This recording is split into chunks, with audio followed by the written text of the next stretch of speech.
안녕하세요. 여러분, 오늘은 올가을 날씨 전망과 관련해 정말 중요한 소식을 전해드리려 합니다. 바로 라니냐 현상인데요.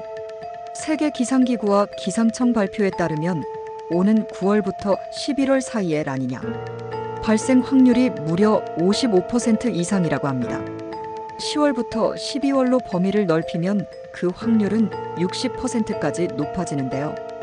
그렇다면 라니냐가 우리나라 날씨에 어떤 영향을 줄까요? 지금부터 차근차근 살펴보겠습니다. 라니냐는 적도 북은 동태평양의 해수면 온도가 평년보다 낮아지는 현상입니다. 이 상태가 3개월 평균으로 0.5도 이상 떨어지고 최소 5개월 이상 이어질 때 라니냐가 시작됐다고 판단하죠. 반대로 해수면 온도가 평년보다 올라가는 현상은 엘니뇨라고 부릅니다.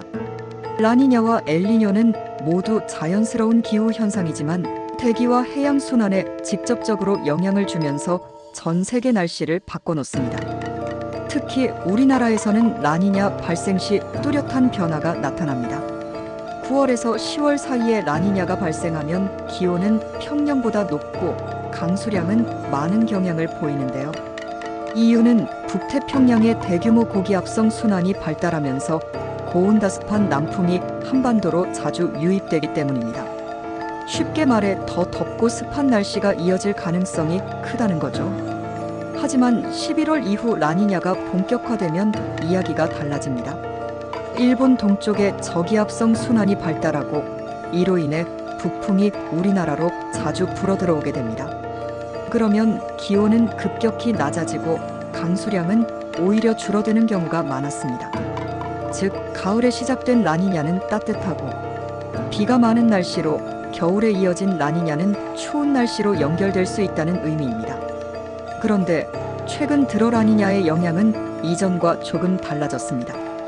북극 해빙 면적이 줄어들고 인도양과 대서양의 해수면 온도까지 변하면서 기존 패턴이 흔들리고 있는 건데요. 실제로 라니냐가 발생한 해에도 예상과 다르게 기온이 높고 강수량이 많았던 사례가 있었습니다.